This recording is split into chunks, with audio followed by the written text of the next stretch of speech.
All right, hey folks, this is John at High Ridge Farm, and you've got a treat in for you today. It's Saturday, I spent most of the day at grazing school down in Baraboo, Wisconsin, and so I was lucky and honored to hear and learn and ask questions of the great Judy Regenerative Rancher. And so the rest of the video is actually him speaking and answering questions.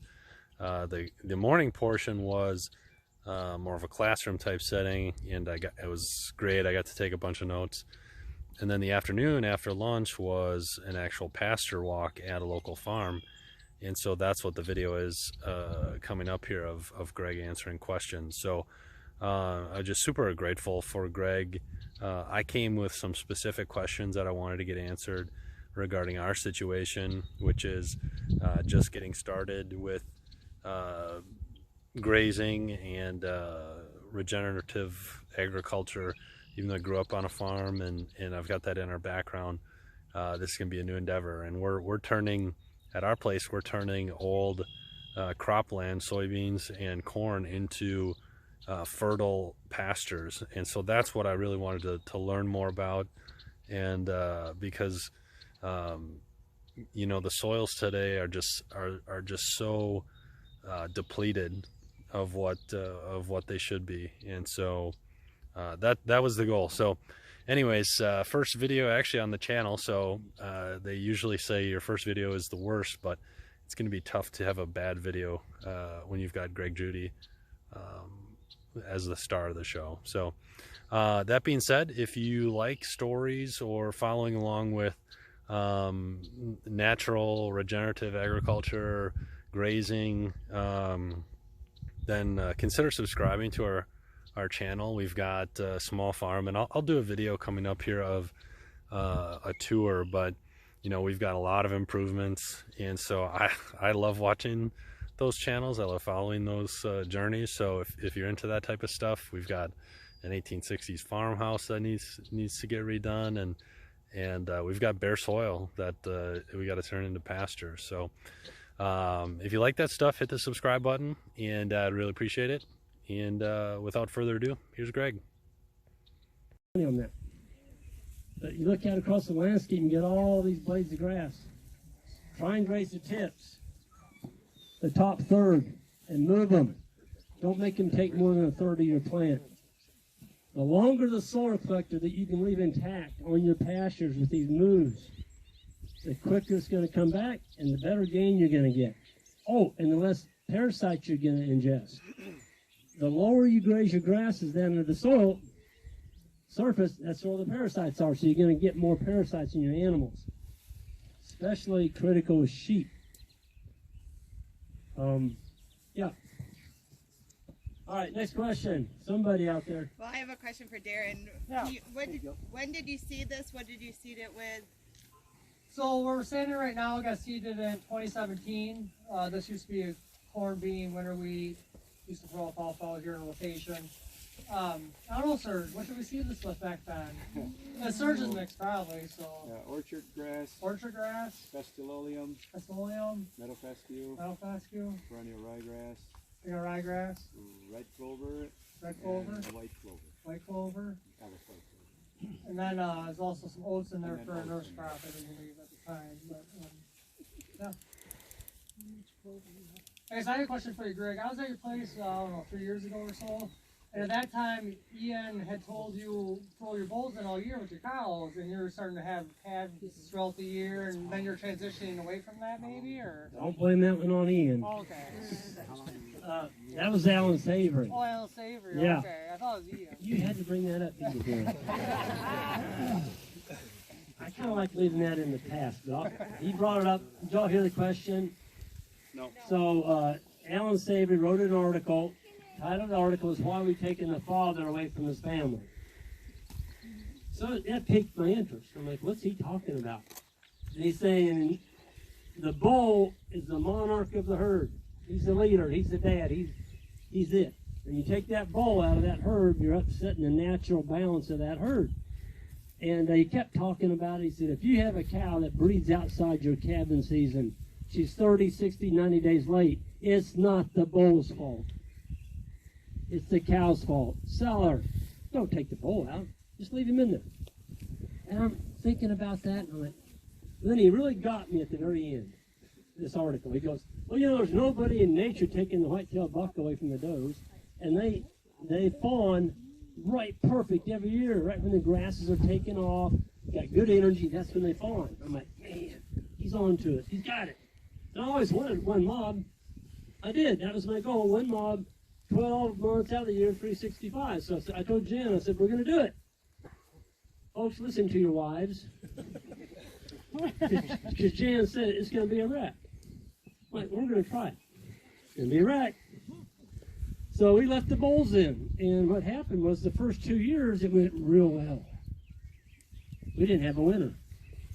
We didn't. We barely froze the water on the ponds. We didn't get any snow. It was easy. And some of them calved in the wintertime. Wasn't a big deal. But they started moving back towards spring. Well, then 2019 hit. And we got 26 inches of snow and one snow, and it stayed about 15 below zero for 3 weeks in January. And they were dropping calves. And I think we lost, there's 29 calves born in 2 weeks, and we lost 18 of them. Oh my God. Yep. Folks, that'd ruin you. If we'd have been in debt and I'd need to make payments on the farm, I'd have been in trouble. And what I didn't realize when Alan Sabey wrote that article, he's writing that from some blog work. Okay? What kind of cattle did you have? I had the South Pole. The South Pole breed that we run, it's a four-way cross. It's Red Angus, Hereford, Senecal, and Barzona. They're made for heat. Teddy Gentry, y'all have heard of the singing group called Alabama? He's the backup singer, Teddy is. Teddy developed this breed, and he wanted something that could take fescue and heat down in Alabama, breed back, and keep those old cattlemen on their farms instead of everybody selling out. So that was his goal. So I finished that year. I told my wife, that's it. I'm never going to do this again. We started pulling the bulls end of February, 1st of March, and we put them in July 1st. Now, we don't take them back out. Those bulls stay in that cow herd all summer long, all winter, clear up until March. Now, why am I doing that? Count back 4 months from March. So you got March, April, May, June. Okay, we go the other direction. We got March, February, January, December. Those 4 months we no longer calve in. Folks, we're getting about 90% of our cows bred in about 45 to 50 days now. By turning those bulls in July 1st. I like keeping them in the herd all winter long. That's another herd that I don't have to deal with. I don't have to chop the ice, not another minnow, not another paddock move. And I've got a big horsepower engine on my stockpile. Folks, if you've got 2 herds of animals going around your winter stockpile, you're going to run out. Because in the winter time, see, I can crank them down. I'm just trying to maintain them. I'm not trying to get 2 pounds a day. Just trying to keep them going. I don't want them backing off. I don't want them to lose anyway, but I don't need that 2 pounds a day. Because I'm going to get that when I hit my spring flush. So that's what we're doing. We've got the bulls in there till March 1st. This year we took them out February 26th. It's just the way it worked. And so all the bulls are in one mob. Those cow-calf, we got the 2 cow-calf pairs groups, and we got our sheep flock. And pretty soon we're just going to have one. We'll have all the cows together, and then we'll have the sheep flock. And the sheep flock always follows behind the cows. And people say, but Greg, why don't you have a flood? Just put the sheep in with the cows and go home and don't worry about it. That's what Ian has been challenging me to do for 15 years. Well, Ian doesn't live where I live. We have road drives. We're going up and down public roads, gravel roads, and all my neighbors have dogs. We've got 5 guardian dogs that will absolutely lay them out. They'll kill them. They're going to kill my neighbor's dog. And 3 of the dogs we can't catch. They're excellent guardian dogs, but you can't catch them. Wow. You can't get close to them. But they're wonderful dogs. I mean, we don't lose anything to predators. And so to keep good neighbors, you don't want to kill Fido. And Ian says, I got that solved. He said, just sell your dogs. That's what he said. Ian's always telling me stuff like this. Just sell them. I'm like, Ian, there's coyotes probably looking at us up there in that woods. He said, don't worry about it, just sow them. Put the sheep out there and go back and have a cold beer. I'm like, no, I'm not going to do that. He said, no, it'll work. He said, the dumb ones will get eaten by the coyotes and the smart ones will stay in the cow herd. And he might be right, but I'm not willing to take that kind of hit. So, right here, here's one. There's the boot.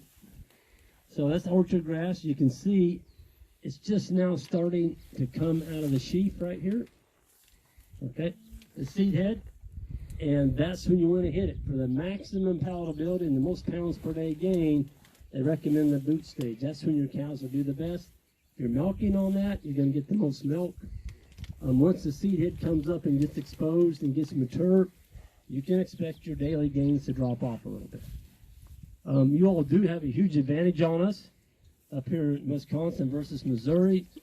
We get really hot, and our grasses will get lignified. And once they get lignified, your gains will just plummet. You'll go down to below 1 pound a day. You know what your steers are gaining up here?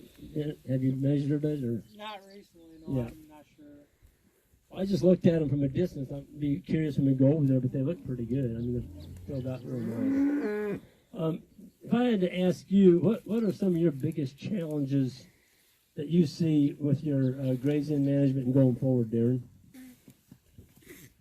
Some of the bigger challenges, I guess, right now we have too many groups of cattle. I know that for a fact.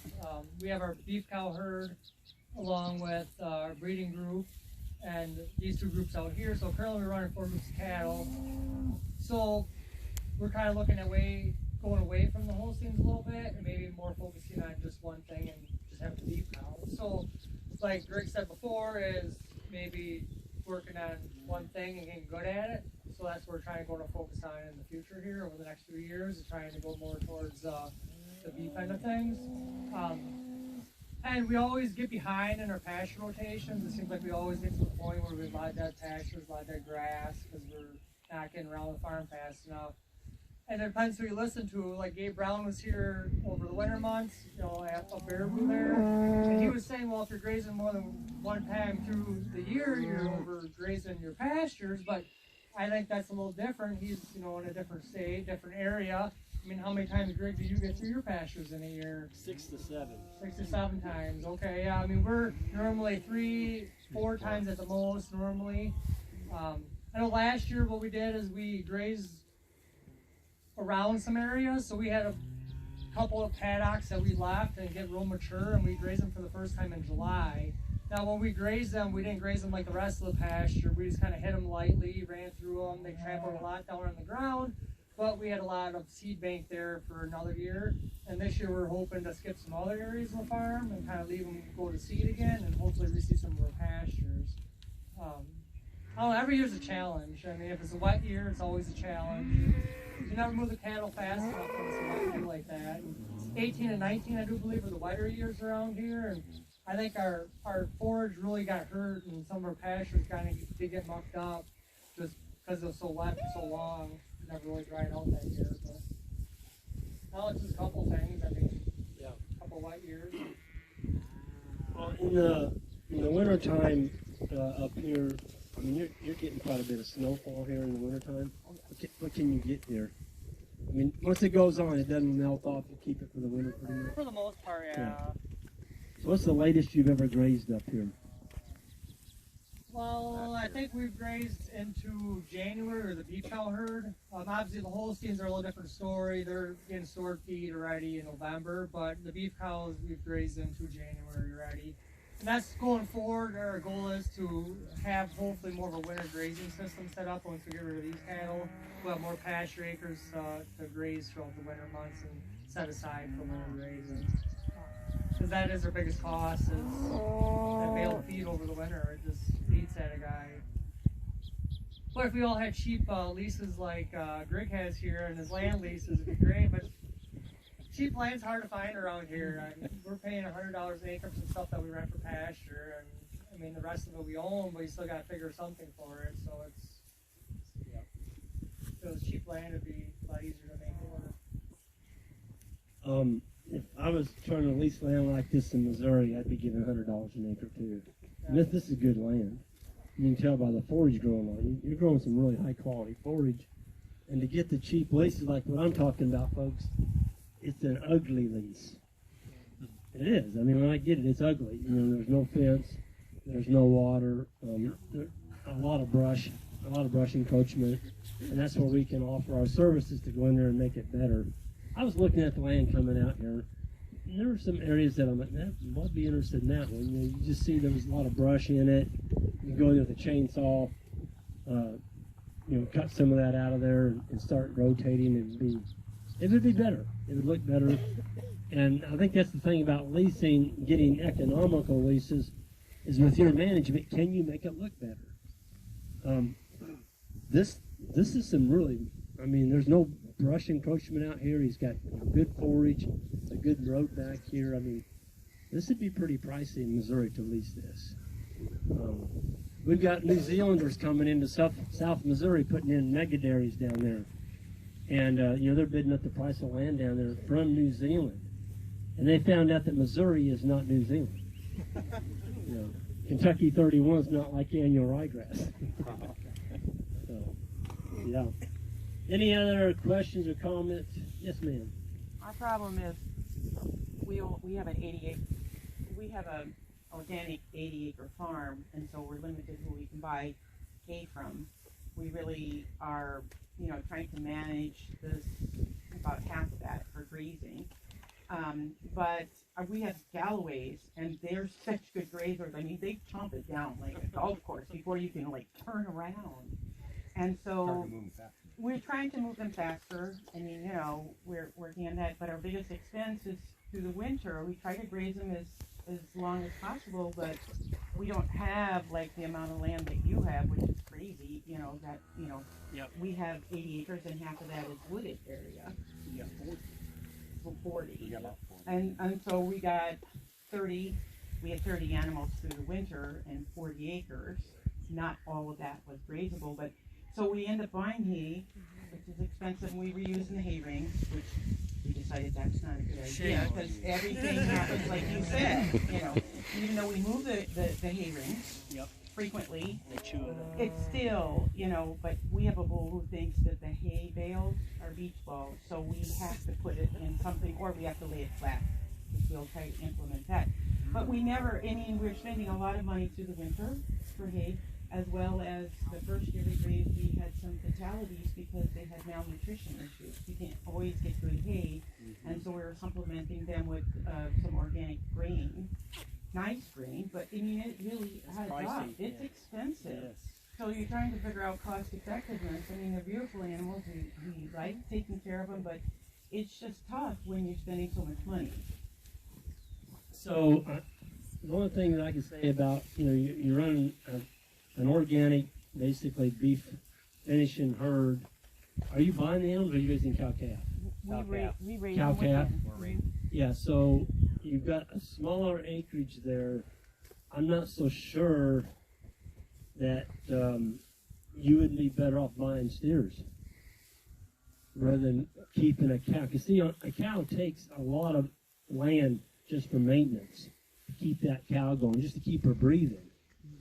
What if you could take and put that into something you could sell and then replace that inventory as a steer? Let somebody else raise the cows. And I'm just giving you ideas. Alan Williams will tell you, I just heard him tell the people in Tennessee this last summer, oh, he really got on him. He's like, there was a guy stood up. He said, I got 40 acres. I want to run a beef cattle operation. He goes, shame on you. I'm like, what? You can't run beef cattle operation on 40 acres. You don't have enough land. You should be running chickens. We got those too. Well, the guy says, I don't like chickens. I want to run beef. But what he's basically was trying to say is a smaller framed animal like a sheep or maybe a stalker, and, you know, try and target that. Because a beef cow does take a lot of grass. People don't realize it, but they do. They eat a lot of forage. And if you don't have the acreage to get them around, here's what's happening. You're coming around too soon. And so you're eating your grasses off before it gets recovered, especially if you get in a drought or you've been having rain. Well, then you got to buy this feed, and it's expensive. I mean, come through a valley like this, and all you see is just green. It reminded me of New Zealand. I've been over there, and it looks a lot like New Zealand. You know, you got the great big hills and everything just green. So, yes, I was looking at your cows as you're talking. They look good. The hair coats on them are good. You're always looking for cows that look a little shaggy or have some dry hair on the top of them. You can tell they're starting to slick off. Got pretty good feel on them, I would say, Darren. And you know, when you're running this many cattle, there's always going to be your top ones, and there's going to be some that aren't quite as good. But that's just the cattle business, you know. How long are you going to keep these here? Are you going to sell them as bred heifers, or are you just custom raising? We custom raise these, yeah. So they bring them home and breed them? Yeah, we breed them. Yeah, we have another group that gets bred right now. Okay, gotcha. These are the pregnant ones are out here, and then the ones that are under 12 months old. So from 8 to 12 months are out here, and then once they get bred, they come back in the group again. Okay. Well, for those of you all just getting started, when you breed your cows, and they're what they call early bred, 1 to 3 months old, that's the time that you can get by, like he's using them as a cleanup crew. The last 60 days before calving, that's when about 80% of that newborn calf is formed.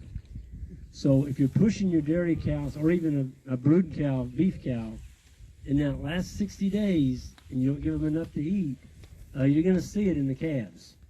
When the calves come out, you're going to have probably pink eye, you may have some pneumonia, they're going to be stunted. It's just a bad deal to start with. So make sure right before calving, you know, those animals are getting plenty to eat. So you got your finishers in front and this herd behind. So, you know, I have to make a comment because that's why you brought me here. I was doing the same thing. I had about 150 finishers in front of our cow herd, and these were grass finished steers, and we had some heifers that didn't breed in there. I'm not poking at you now, okay? All right. I'll let him run me off here. Well, Ian. Well, Ian was here. Ian was at my farm, and I told him, first thing he did, he always gives me one free day. We go around the farm in the meal, and he makes comments about what I was doing. And when he saw my little finisher herd up there on the hill, he's like, "What are you doing there?" I'm like, "Well, I said, them's my finishers.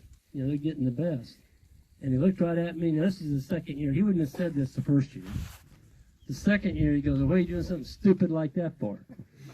And I'm like, "Well, Ian, they've got to have the best. I want to get them fat so I can get, you know, grass-fed beef out of them." "Oh, okay." He said, "Well, you're telling me on the Serengeti, you got 1 million wildebeest going across the Serengeti that the yearlings all go, we're going to go get fat." And they leave the mob. He said, "No, they get eaten by a lion." He said, "In nature, they get fat in the mob." He said, "Put them together." I'm like, "No, I kind of like what." He said, "Put them together." He said, "You'll have a bigger horsepower engine. You're going to have less labor. And the ones that you're trying to get finished, now you need to focus on them." In other words, make sure when you take that wire down in the morning that their death triangle's not there. We'll talk about that in a little bit. Make sure they got good gut feel. Make sure they haven't reached underneath the fence to graze this." And he said, "You can get those finishers fattened in the herd." And I'm like, I kind of like the sound of that because it was double the work. I was having to move 2 herds, at 2 mineral points, 2 water points, and just a lot more work. So I sat down and ruminated on it, talked with my wife, and we've done it. And we've done it ever since. It's the best thing I ever did. But you do have to watch your finishers. Those are the ones that are trying to get fat. And if you're grazing out like this is grazed down pretty good. They've taken all the candy out of here. You could probably expect for your finishers to drop off some weight. So you have to kind of readjust your eye to what you're looking at. Animals will move. We did a trial one day, folks. The interns wanted to do it, so we did it. We moved them 15 times. They just stayed out there the whole day with them and just kept moving them. And what it showed me was the cattle will move, but I'm not sure it's real good for them to move that many times because those cows never got to lay down. as long as you're moving that wire, they're going to move forward. Okay, so where I'm going with that is, we have a young man now. He used to be one of our interns. He actually built a automatic gate opener. And so if you come out in the morning, you can put up a couple paddocks with that automatic gate opener, where you're at home, I don't know, spending time with your grandkids, or whatever. And the gate goes open, the cows move themselves. They've done study. Neil Dennis, my friend, he passed away. He was up in Canada. He was doing 1,000 stalkers that way, 1,600-pound heifers. He put up 7 paddocks in the morning, and he never went and looked at them the rest of the day. He calculated up what he was earning per hour setting up that wire. It was a pound of gain that he was getting. It was around $139 an hour. That's pretty good wages for a grazer. And so he'd put up 7 wires. Each one had a bat latch on it. He'd set the timer where they moved themselves every hour. So just throwing some ideas out there. If you had a farm and you worked in town and you didn't have time to go out there in the afternoon to move, or at night, you could set that bat latch. See, the highest bricks, everybody know what bricks is in your forage? It's a sugar content. When is it the highest? 2:30. So ideally, if you could move that wire at 2:30 in the afternoon, man, you're going to capture that forage right when the sugar's the highest, and those animals are going to be gaining the most. So that's a herd this size. One bat latch would pay for itself pretty darn quick, just in the amount of gain that you're going to get. Something over there spooked them. Yeah. Folks, these cattle are really docile. For this many people being out here, I've been on farms where we went on a farm walk and we walked out to the pasture. Where's the cows? Well, you saw them. They're over there in the woods. They took off running when they saw us. I'm like, that's not much of a pasture walk. They didn't get to see them. So I can tell he moves the cattle. They're used to people, and I love that. I love the docility. They're a nice-looking bunch of heifers. So. Any questions or comments about what you've seen out here, or ask about other things? When did you start grazing this spring? Yeah. So, what was your turnout date, Darren? We actually, we just got most of the cattle out here on Wednesday, actually. Been holding off. Actually, if you guys didn't see, around the corner here, we had been bale grazing for quite a long time in one paddock, kind of a sacrifice area. Just because the grass has been so far behind this year, I'm just waiting for it to get a little bigger before we start it. Because that's, I think, the worst thing to do, which Greg mentioned before, is turning cattle and grass that ain't ready to go. Yeah, you can lose if you turn in too early. And I know we've all been, feeding hay all winter, and spring is here. The grass, you can see it coming. But if you turn your cattle in on grass that's 4 to 6 inches tall, you're reducing 40%. 40% of the production of your farm for the entire growing season. So just holding off another 7 days, 7 to 8 days. I mean, I like this height. I mean, these cows really got a good mouthful. Did you all know a cow can only take 40,000 bites a day? That's it. And so if they're only getting half a bite of grass, and they take that 40,000 bite, they're done. They still may be hungry, but they can't take another bite. So the importance of that is make sure they get a good full bite, when they rip that off with their tongue. Yeah, and I mean, this is some phenomenal grass. My gosh, I bet your finishers the ones out in front are doing pretty good on this.